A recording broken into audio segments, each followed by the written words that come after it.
What's up, everybody? I am Ethan with Fight Me on this I'm Jill at CoachJill.April. Welcome back to the pod. cast. It is Shifting the Lens podcast coming at you with episode I don't even fucking know how many. And if you noticed, we have changed what locations. I'm Well, it just kind of looks showing like our you're showing background. me. Well, Like I'm, ha ha. he's still We've changed here. locations. We are adapting. We are growing. We're trying out new things. Yeah, that's why you see us here in our new podcast space. Bet you can't guess where we are. And as you can see, we have lots of art on this wall too, because I have a problem with art. But we always start our episodes off with hards and joys. Hards and joys. Multiples, because there's two of us. But you can go first this week. What is a hard from this week? Ha ha ha, you have to go first. Um, my hard lately, I think, has come up in therapy a lot. Which, like, we love therapy, but just like unlearning all the habits you don't want to have, and Mm-hmm. also realizing how many habits you have from growing up, from your parents, from your childhood, whatever it may be, intentional or not, of just like that. It's the part of doing the work that's less fun, of like, oh my God, I have work to do. And like, ignorance really is bliss, but like, Mm-hmm. we don't live that life over here. So just a lot of conversations in therapy about like a lot of things that you would have thought you don't have to deal with or didn't think you have, or traits you see in others where you're like, that's not me. And then you're like, oh no, it is me. It is, in fact, me. So yeah, that's been hard to just have those moments of like, oh, I got things to deal with still. Mm-hmm. Yeah, I think we all have them. I know I do. I still see some of my abuser in me, and that shit kills me. So I feel you for sure on that one in my own way. And I'm sure a lot of our listeners will too. That thing looks like it wants to come apart. Anyways, anybody want to make us new coasters? That's fun. My heart is also therapy related. Therapy was fucking heavy this week for so many reasons. Um, my heart was confirming in deeper ways that my mom knew. She just did. And I'm sure she'll defend herself till she's blue in the face that she didn't. But unfortunately, this week's hard is confirmation that she in fact did. So, hard this week is heavy as fuck. But we all go through it. And there's also a ton of beauty in this world. And that brings us to our joy section. And not to just like split into something happy right away to band-aid it or anything like that. We see and we all know the ugly. And so when we share it, we want you guys to feel free to openly share yours out loud. Share yours in the comments, share yours there, but we also want to move into, but then where was the beauty to match that? Where was the thing that you found out that brought you some joy in your day, in your week? Since the last time we talked, since the last time we openly admitted that this week was tough or it wasn't or whatever. So, Yeah. joy. Small tangent. I Yeah. think that's a conversation we have a lot with people, of like, they see the fun side of our life a lot, because like not everybody needs to see the hard. Not everyone gets to Gets see to. the hard. Yeah. Well put. So And we it's hope you know what just, you mean. She means when she says that. yeah, I think for me it's a trust thing, and it's just whether it comes from being burned or whatever, just knowing that like not everybody gets to know what I'm dealing with. I don't want to trust everyone with what I'm dealing with. Um, I don't get to trust everyone with what I'm Shouldn't dealing have with. to trust everyone. And Is the it's, other side of that coin. We could tangent this right yeah, away I with. think it's like a, not everyone needs to be trusted with it. It would be very similar. We're going to let the dog walking stop before I continue this sentence.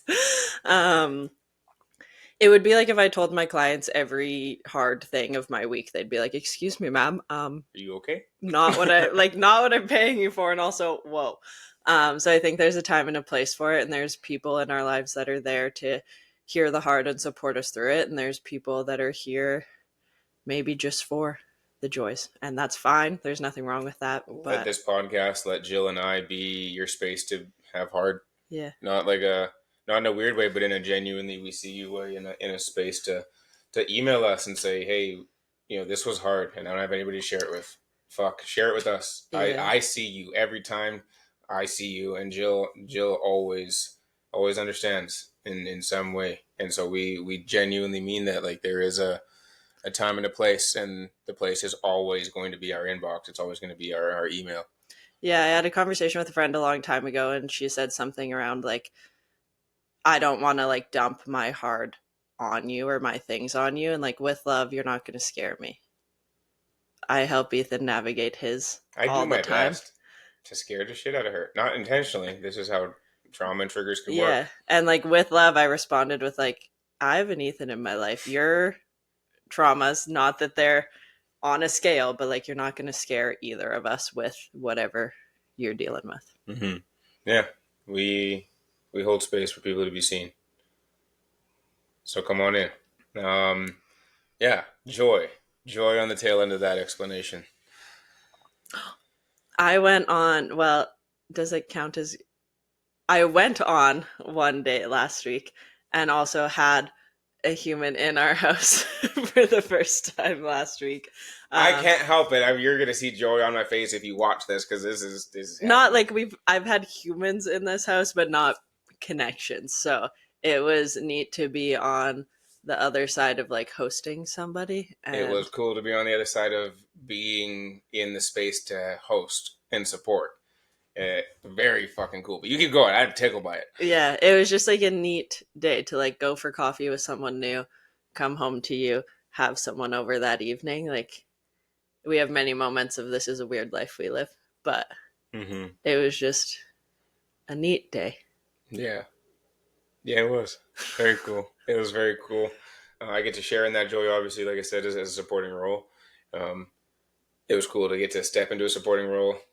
This person that Jill had over is a neat human, very kind, just a nice being to be around. So it made it really easy, obviously, to host her, but just host them, I should say. Sorry. Um, but yeah, very cool to get to see my person, one of my people, venture and explore and find more of herself and find it in another human being. Very beautiful experience in this house that day. A joy. What's the last week been? Holy goodness, it's been so busy. It's also been Um, a while since you guys get an episode every week, but it's actually yeah, been a minute since we've like my since we've birthday done. happened. Oh my god, I didn't it's fine. Oh fuck! Yeah, we were away. Yeah, like that was like a month ago now, but Holy shit! Yeah, yeah. See, the Tisman has got ahead, and now we're really ahead. So now we're gonna do things. This is why episode guessing is tough for me because I can't remember. It's a blur. I'll take that. My joy was going to the mountains with Jill for her birthday and getting to golf in the mountains for the first time in my life, which was cool. But if I'm talking joy, it was working with our partner Nicola in surprising Jill with Nicola. Up until she showed up, it was Nicola had to work. She couldn't come in. Nicola lives in Vancouver, for those of you that don't know. So Nicola and I just did our best to hide it from Jill, who's a nosy bitch at the best of I'm times, with love. recovering. I'm in She's a recovery. sorry. Okay. Let me hold on. We did our best to hide it from this nosy fuck. There we go. There we go. Like a toxically nosy It's fuck. It's not even like, look, I have my shit. We all know where it comes from. My trauma, my views, or the being that brought me into this world. Like, okay, let's fucking be real. I can own that. But that little, I'm trying. not her, her mom. I want to fight that woman. Because she's nosy like her mom, and her mom can get her nose out of my motherfucking ass. So, anyways, with love. So that was fun. Uh, nosy. You're just. It's hard to pull shit off on her. So that's a frustration, and we're gonna work on that together. But outside of that, because I am who I am, we motherfucking pulled it off. So while Jill and I were golfing, Nicola was hightailing it into our Airbnb, and so when we got back, there was just a person in our bed napping, and that person was one of our people. And it was a really fucking beautiful moment and so much fun to choreograph and work on with Nicola. Just to see the look and the tears and the happy and the joy on Jill's face, to pull off a surprise for someone that's a nosy little fuck is just a really lovable nosy little fuck. I'm Um, trying my best, it okay? was good. Like like like we yes. Listen, nosy's not fun. You're not fun people to be around with love. It's hard to pull. Like you can't even like be a nice surprise. You just want to know everything. Like listen, you know how much work that took? I had to drive to a whole other province. It was fun though. It was a good time. It was joy. It's joy. It's joy. I'm recovering from being a nosy bitch, okay? It's not my fault. but I'm undoing it. Little lace by little lace I'm of undo. trying my best, We are okay? doing. We're both working on shit. We're both working on my 0 to 100 speed, keeping her nose white.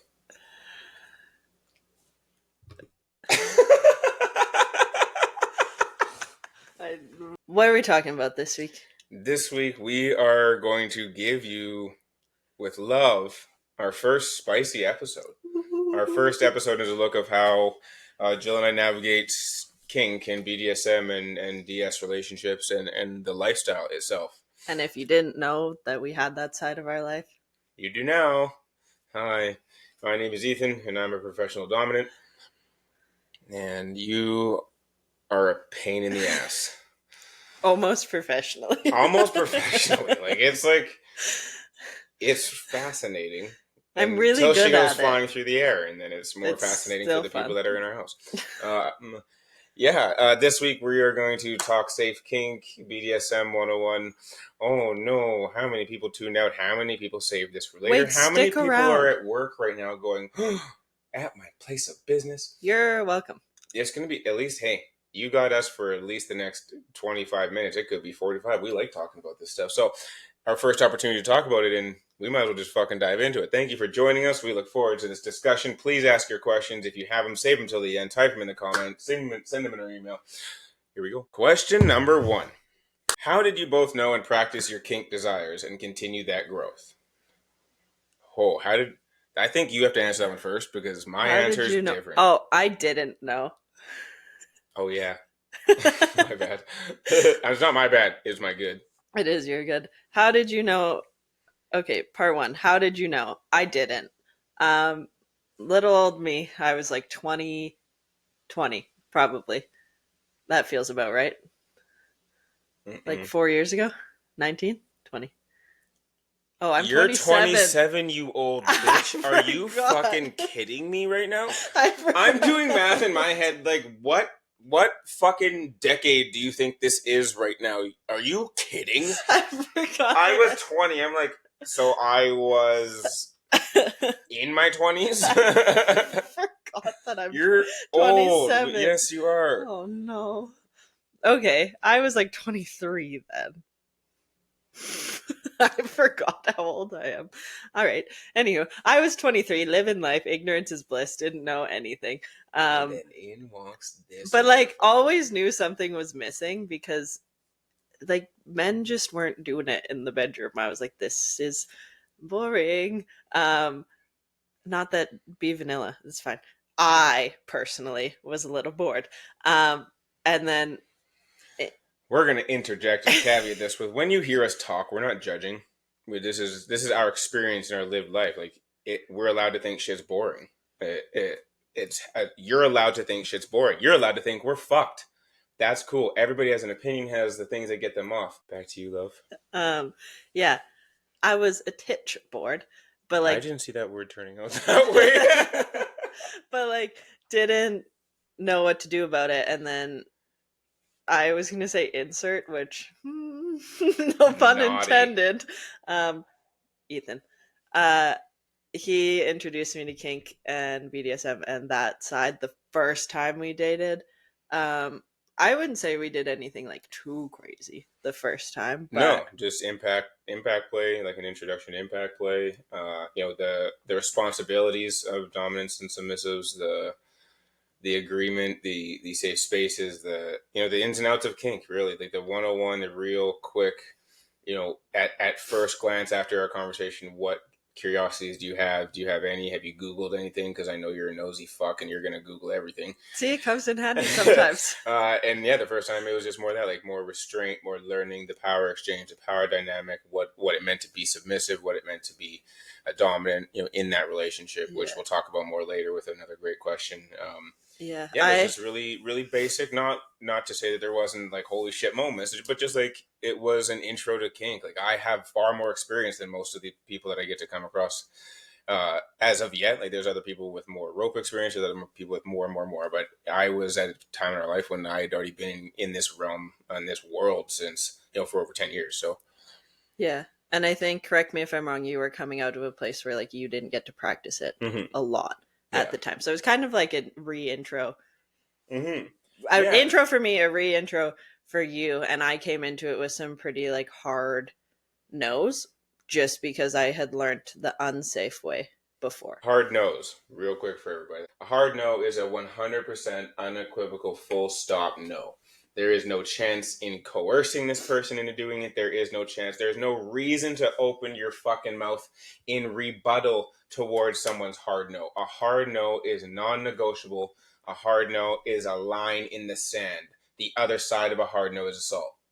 Think of it that way. When we say hard nose, we are talking about the things that everybody has as individuals that they do not fuck with, they do not play, they do not allow for themselves, with themselves, on themselves. That is a hard no. Yeah. Um and yeah, had some pretty like hard no's, so we played within that. And then when we parted ways, then it was just a bad time for Jill. Um, really struggled with finding somebody who had a similar dynamic. Really struggled with finding somebody who cared as much as I did about like then it was mostly in the bedroom, but just finding somebody who cared about exploring that side, knew about that side. So went back to the vanilla life for a quick minute, and then I was like, this isn't gonna do. It doesn't Um, mean she likes chocolate. but yeah, just again got that sense of like boredom and frustration that I didn't have somebody that was like, yeah, cool, let's try it, let's do it, let's research it, let's figure it out, whatever. You don't have to know everything, but not having somebody who cared was tricky. Yeah. Um, And now we're back. now it's a different. And how did I know? My story is obviously different. I've known about kink and BDSM since I was a child. And unfortunately, there's so many ways to go about this. And please ask your questions. If you're listening, I mean it. If this makes you want to ask a question, please, at any point in my story, in Jill's story, in our conversations, if you have questions, write them down immediately. Send them in. Email us. Comment. We want to further these conversations. We want to come be able to foster your questions, foster your experiences, whatever it may be. But for me, yeah, as a childhood trauma survivor, I've been in and around the industry, the world of sex since before I can remember. My whole life, I've been in and around this stuff. Um, so my lived experience is unfortunately, mired by toxic shit. So a lot of my journey has been reprogramming. A lot of my journey has been rewiring, um, finding a space for me to exist safely as I navigate what it's like to exist in my own skin, in my own body, in sensations that have never been my own or never been allowed to be my own or have been for the gratification of someone else. Um, and so in that, how did I get my start or how did I know? I just I've always known. Um, Lots of trauma survivors always know.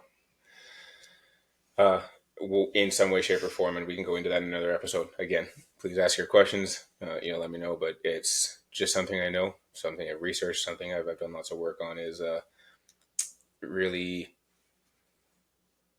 understanding the correlation between childhood trauma and the safety of kink, the safety to self-express in kink, the safety to go to the places that you were forced to go before.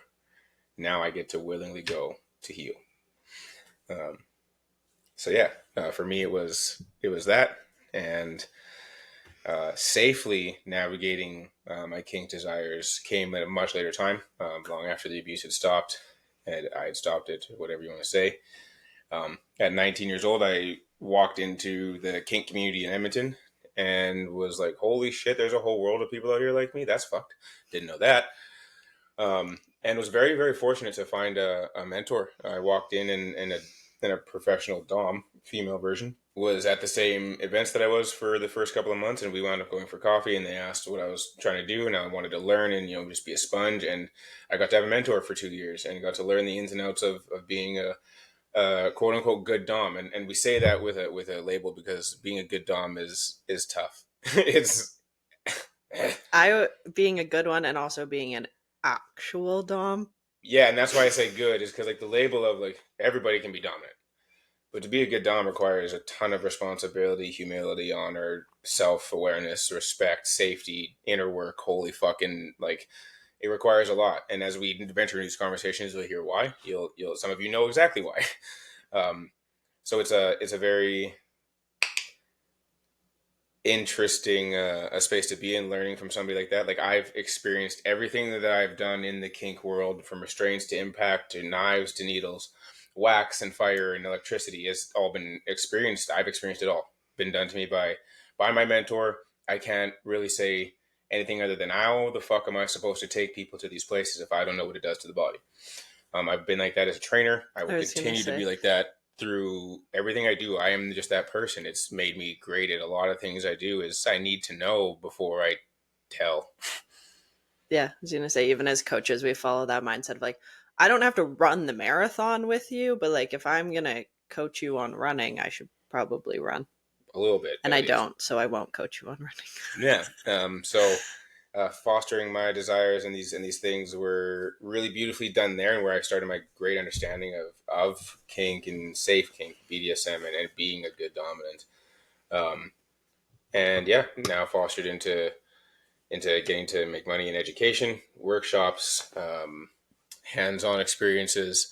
Hire me as the dominant. Hire me in your relationships. There's so many ways that I get to express this now from years of experience and putting out these good and safe intentions into the world. Yeah.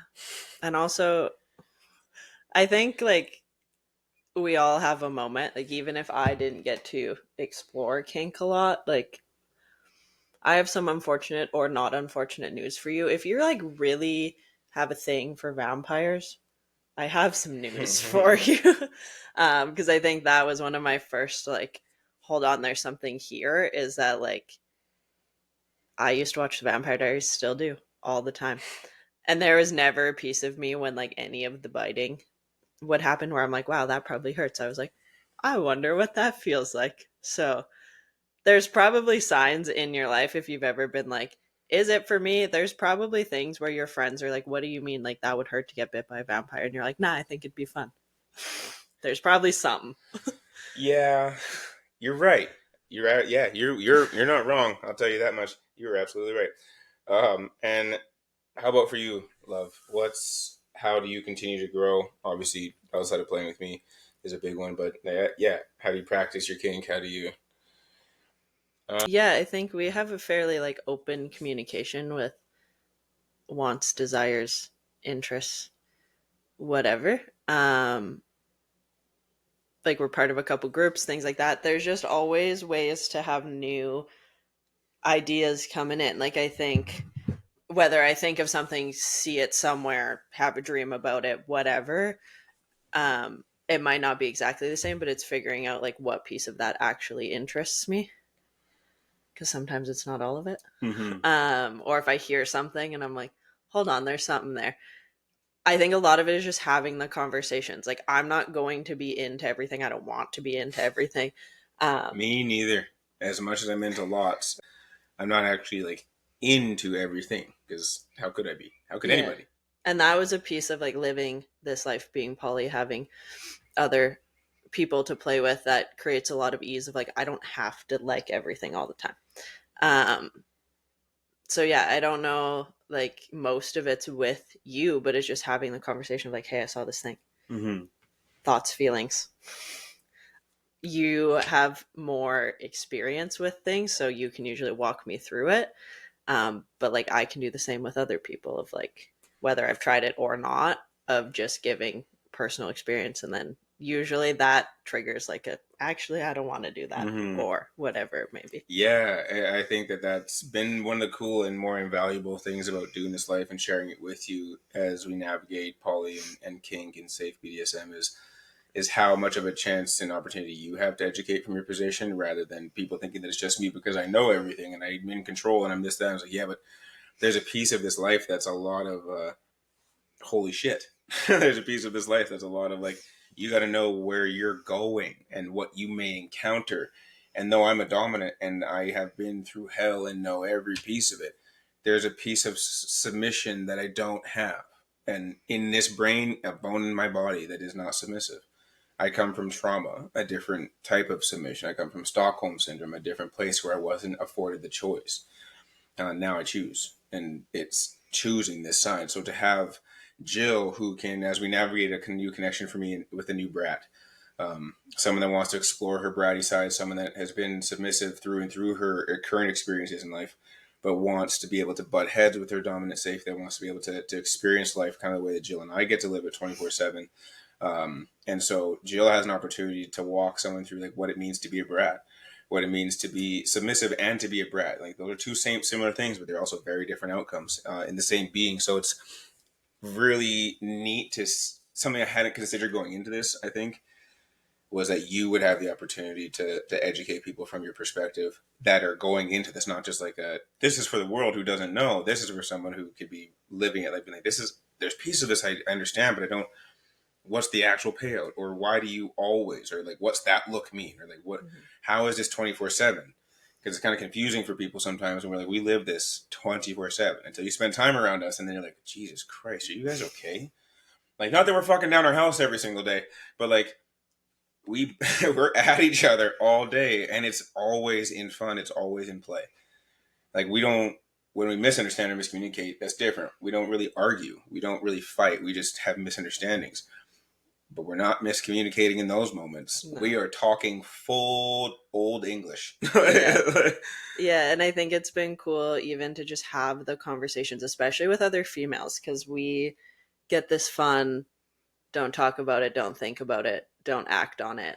I'm sure males experience it too, but mostly as females, like, we're not supposed to be sexual humans. We're not supposed to have wants and desires. We're just supposed to, like, you're a slut, you're a this. Yeah. All these words that men came up with because they're too cowardly to understand that they ain't what they're fucking wanting. It's just supposed to be like a hush hush, don't talk about it, don't ask about it, don't think about it thing, which becomes really dangerous really quick, because the amount of females I have conversations with that are on the unsafe side of kink but don't know because they think that's normal and regular, and because nobody showed them different. No one else has been like, that's not actually how this works. The amount of women that like hear us having a dom sub relationship and I've gotten the, oh, so he makes all the decisions, like, that couldn't be further than true. But now I know exactly what you know about kink. And now I know why you think this is so unsafe, and why you're going to look at me sideways, and why you've said it's not for you because you've only ever experienced the unsafe side. And that's not your fault. But if we don't have the conversation, nobody learns any different. You don't know that there's a safe side. You think that it's all fucked up people and degenerates over here. And it's like, to Jill's point, vampires are like the tip of the iceberg. If you are outside of missionary and someone bites you and you go, ooh. Welcome to the club. You might be a little kinky.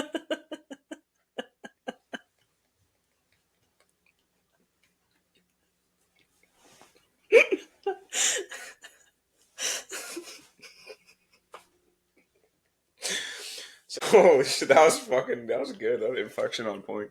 Good delivery, baby. Fuck. That was good. I lost my train of thought. That was a good joke. Well delivered, love. If you couldn't tell by now, it's one of our favorite topics to talk about. And like I said, for me personally, it's just because like I didn't get the chance to talk about it ever. So now when people come to me in conversation like, this might be weird, this might be awkward, I don't know how to ask this, I'm like, nah, man, be awkward, be weird, ask your question anyways. Because like, what I would have done to have a space to be like, here's my list of questions, please answer. However long ago. We're on to our next question. Why is safe kink important to both of you? Oh, yeah, I think I've mostly already said it, that it's just having and offering the space to have the conversation. I think women are in unsafe positions point blank often enough, whether kink is involved or not, because we don't have the space to have conversations, whether that's toxic relationships, abusive relationships, whatever. We just like suck it up and deal with it because nobody has the conversation of like, hey, that's not normal. So giving that space and letting women understand that like you can have wants, desires, needs, be kinky, be vanilla, I don't care, but like make sure it's what you want rather than just what you feel like you have to take or deal with or whatever it may be. Mm-hmm. And then safety. I wouldn't get to do half the things I get to do with you if it wasn't safe. Like when I tell people that I trust you with my life, I mean that. Mm-hmm. Like there's many moments where like it could go sideways if I didn't trust you the way I do. Mm-hmm.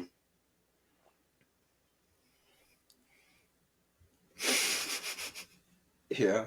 Yeah. Yeah. I think for me, anyways, safe kink is important. I'm a trauma survivor. Fuck. I haven't felt safe in my body for most of my life. I haven't felt safe in my skin for most of my life. I haven't felt safe in this world for most of my life. And it wasn't until I started healing and doing the work that I realized that I was in control of that now, for how little I was in control of it before. And even the first time I went through, learning kink with a mentor and going through it the way I did was learning the ties between real life and kink, the ties between healing and kink. For those of you that know me, like my life is built off of going through pain to heal. You went through pain. That's what caused the scar. That's what caused the damage. You think that you can unpain yourself with less pain. Hmm. In and of itself, that brought me to kink. It brought me back to kink. I was brought me to a place I was always going to be. The things that I am allowed to, that I am afforded to, that I get the opportunity to do with, for, on, in, around, because of people is staggeringly fascinating. It's a lot of fucking fun. And being able to hold these spaces for people requires a level of safety that's second to none. As Jill said before this, there are times when her life is literally in my hands. There's times for unknown reasons it can go sideways. I'm not paying attention. She's not paying attention. A rope slips, a hand slips, I slip, a foot slips, a tooth slips, a nail slips, a knife slips, a wax slips, a needle slips. You know what I mean? Like there's accidents and then there's harm. I've experienced so much fucking harm in my life that the spaces I create should be extra safe. And kink is no different. If I am taking people and peeling them back to the rawest version of themselves, opening them up for spaces for them to heal the ugliest parts of their experiences, then to be safe is my only choice. It's my only option. It's my only route forward. Safe kink to me is kink at all. So for me, that's safe kink. That's why it's important. I choose to hold space for people to freely heal how they need to. For freely to go to these spaces how they need to. It doesn't have anything to do with me. My job is to hold the space. Yeah, I think like a big red flag that like I've experienced, I've seen, I've heard is that like the goal with kink and BDSM is never to do harm. And if that's somebody's goal, like say that with a grain of salt. We'll get into that another day. But like if somebody walks in with it of like this is about control, this is about harm, you're not in a safe space to be doing anything with them. If that is the intention and that's the feedback, the question, the fight I get a lot is like it's a control thing. It's not. And if it is, that's not safe. Yeah, it's the first time that lots of people have to walk two planes at the same time. Because, like Jill said, people think I have all of this control. No, no, no. What I have is strength. What I have is skills. What I have is physical, mental, and emotional power. But like ultimately it's up to me of what The happens. control is over with the person giving it to me to take them to those places. I actually safe, real dominance don't actually have control. We have handle on the situation, on the scene. We have the space, the know-how, the knowledge, the size, the look, the voice, the things you need. But in order for those things to come together, by definition, she has the joystick. She has a controller. Too hot is too hot. Too hard is too hard. These things are all up to her in her being in the moment, and they can change and they can shift and they can evolve and they can stop and they can go at her request. My job is to make sure she enters and leaves the scene in the same pieces she came in. Yeah, these are heavy conversations because of what we get to do and participate. Brian, our roommate, is coming down the stairs. Brian, poke your head Brian, in come here. poke your head in and say hi to everybody. This is This Brian. is Brian, everybody. This is who we've been talking about for weeks now. This is our guy. If you don't watch the video, you're missing out because he's cute. Yeah. Listen, single ladies. Oh, I'm a single ladies. He doesn't want to put a ring on it. Phone number goes across the screen. We're gonna help Brian find his people. Take a number. Oh, just He did not a good decision maker, and I had to sit through 2 of them now. I don't want to sit through a third. So I do it for the plot. it's a bad plot. It's a bad plot. But no, this is Brian. This is our roommate. He's on his way to work. If you need your massages done, actually, this is our guy right now. Come here and plug yourself. Ooh, naughty. This is a perfect. Where can you Hold find on. Brian? This is our This is BDSM BDSM. episode. When I said plug yourself, that's not what I fucking meant. I meant shamelessly. He's going to tell you about his business. I was gonna say I'm open to do. Well, he New wants things. okay, ladies. He'll take pegging too. You gotta try something new, at least twice to really figure it out. But anyways, 3 times. First knuckle only, gentlemen. We'll talk about that later. Yeah, third time's the charm, right? But yeah, I am a registered massage therapist. You can find me at Gold Pro Massage in Sherwood Park, Athlete's Choice Massage in Sherwood Park, and also Got Knots Massage on St. Albert Trail by the North Cineplex. Look at all your options. See, No like, excuse. He fits in. You see how busy he is? He just fits in. This is why he's our roommate. But that's Brian, everybody. Say bye. You'll see him more. We promise. Guys, Love you, man. Be safe. Question. Yeah.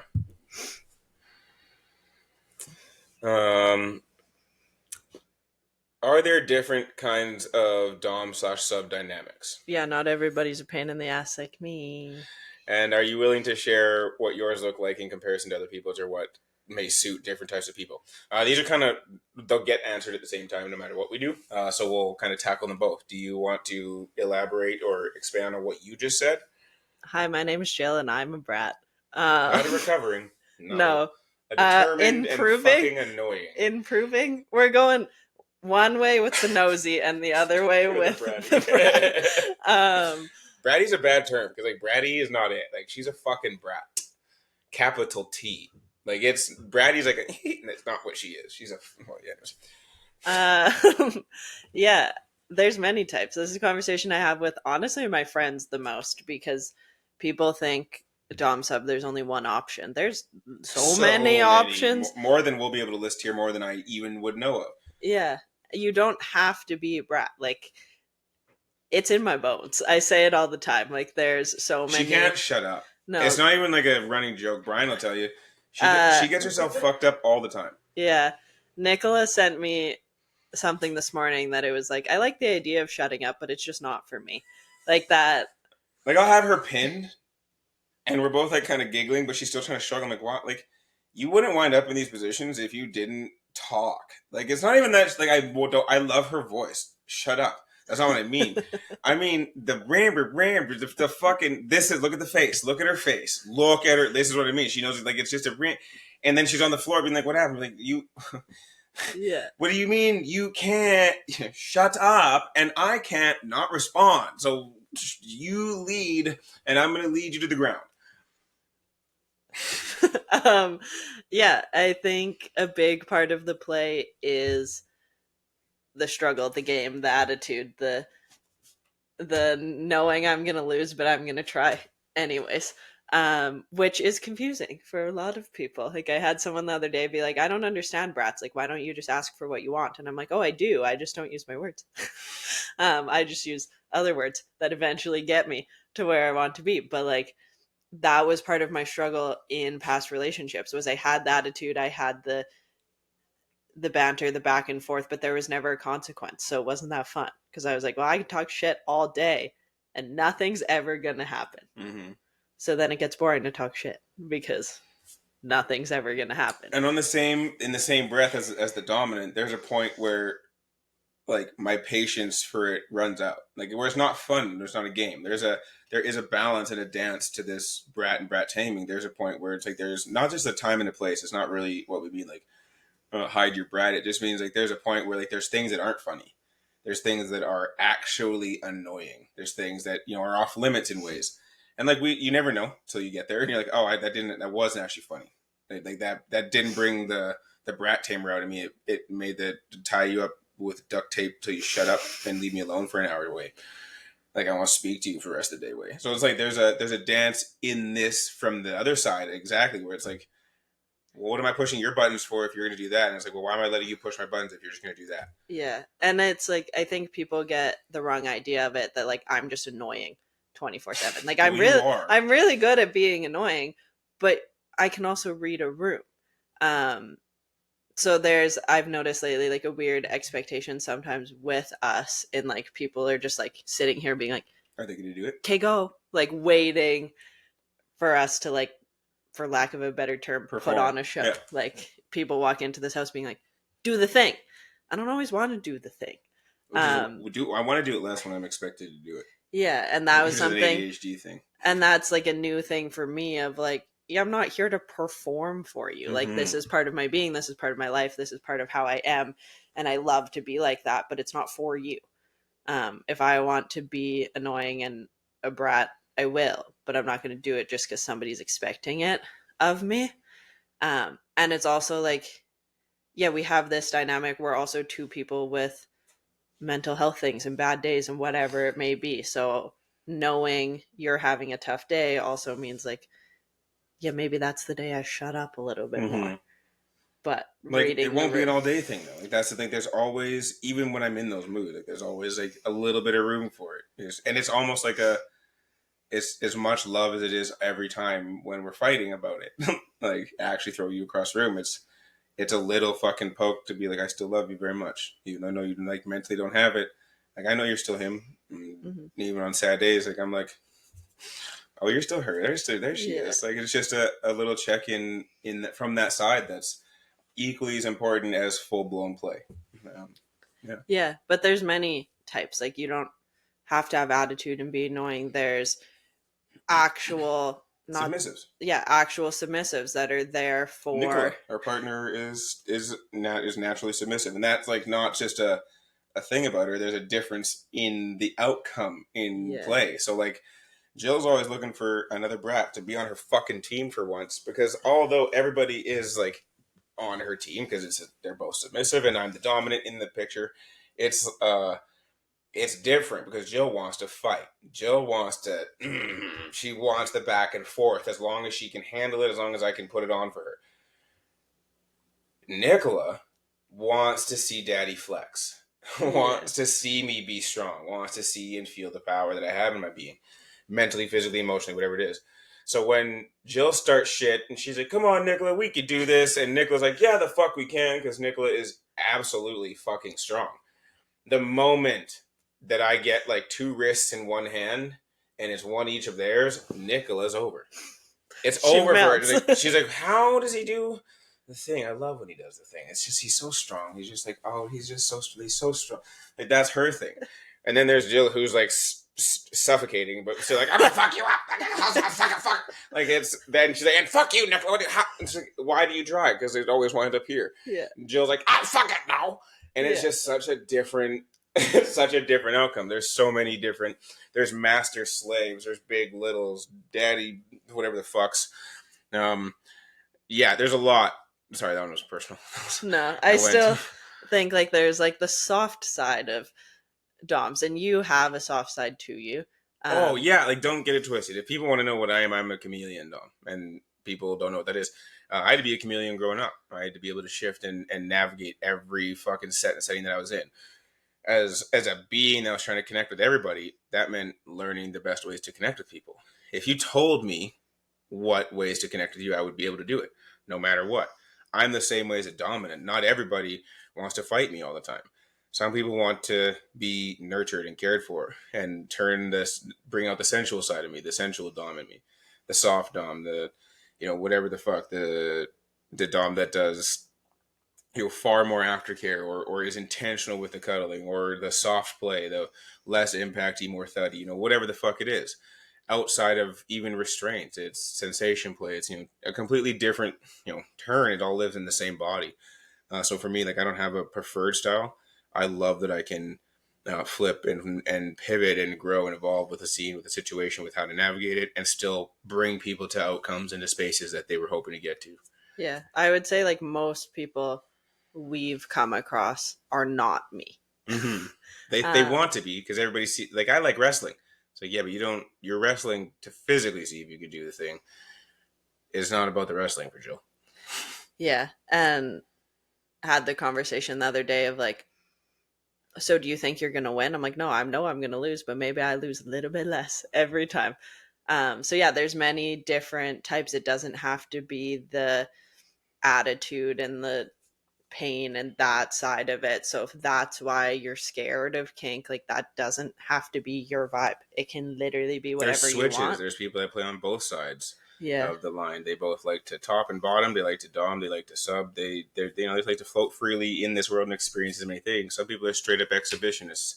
They don't lean one way, dom or sub. They are here to be out in the open, nude, and doing things and playing. It's not like there's a combination in so many ways to be.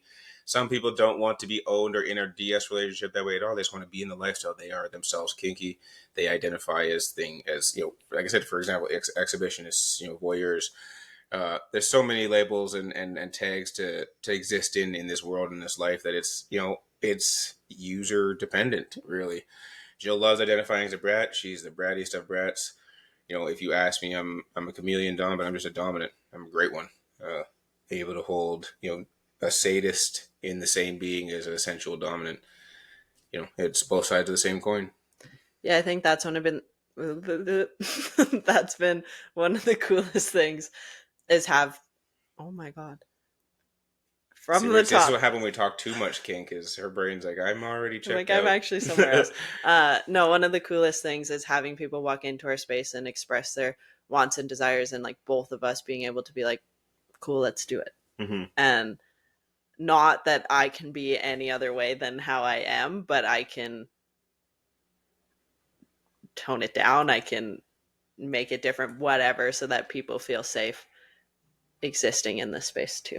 Mm-hmm. They don't feel like they have to be like, I have to be like Jill. They can do their own thing and we can make that happen. We can make that happen. Yeah, our last question on the day today is, where do you start with someone who is simply curious about kink? And I love this question, and maybe I'll field the first one. I don't know. You can field it. I've been asking questions. Yeah, I always think of like, and you'll probably agree, is that you have to have some sort of information that you've gathered yourself. I don't need you to know everything, but it's really hard to facilitate the conversation with anyone if you have no idea. If you're just like, there's nothing I don't like, nothing I do like Red there's, flag. For me as a dominant, those people are red flags.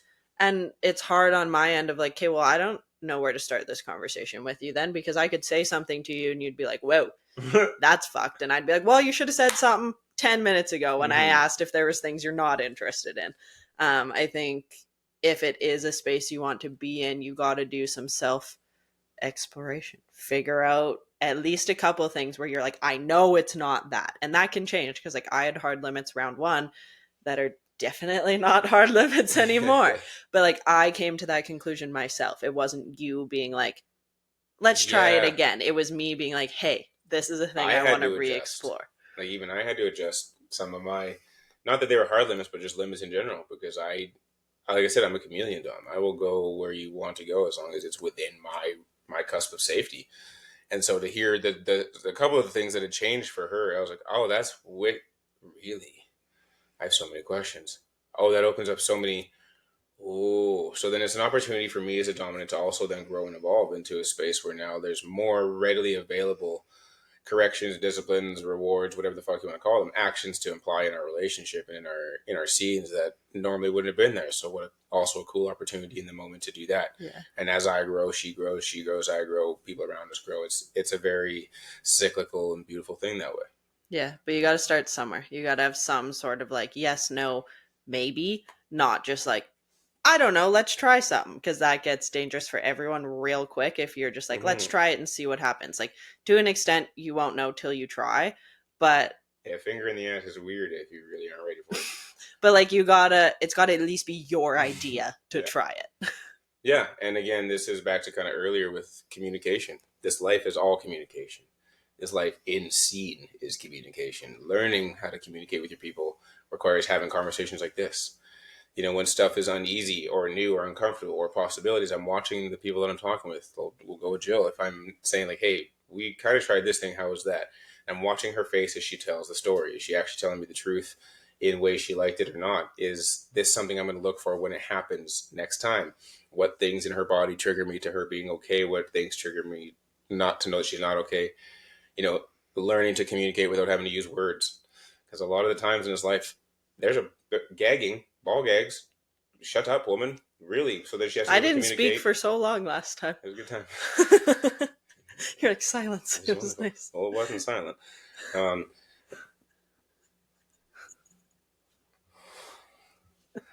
It's a lot of open communication. And if you're starting with someone new, I'll give you two scenarios. If you're both new, this is so much fun.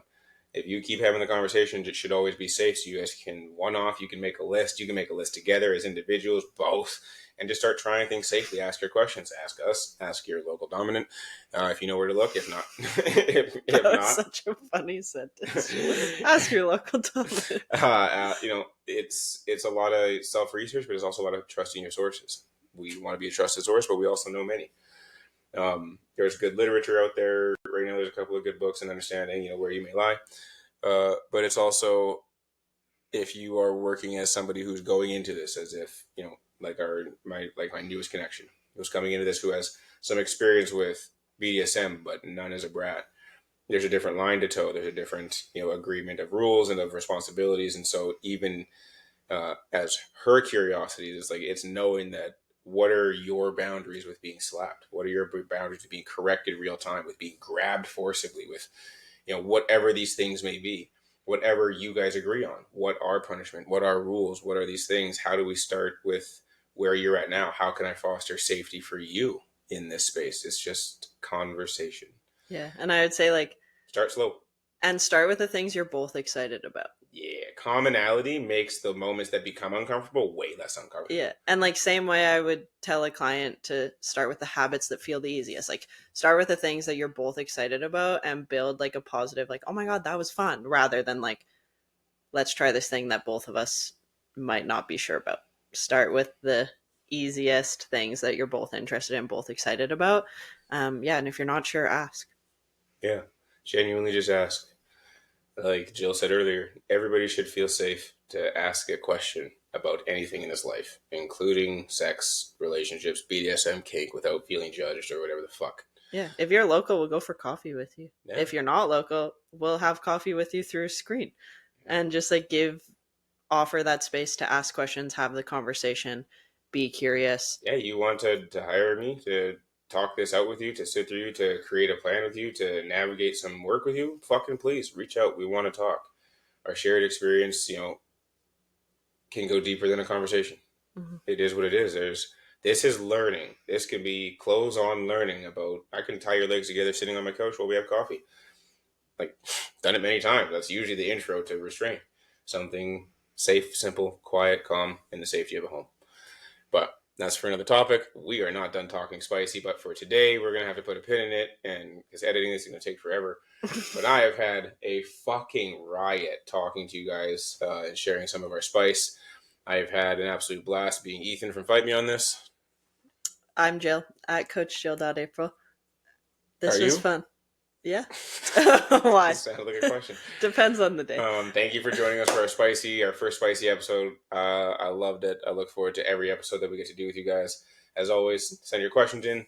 Stay happy. Check out Happy House Apparel. I have a code. I have a discount. They're fucking great. Oh my god, there's so many variations. If you don't know about Happy House Apparel, message me. We'll tag them. This will be good. Yeah. If you're listening on Spotify, you can leave comments directly on the episode. If you're not comfortable leaving your questions, comments, concerns in the open, Instagram.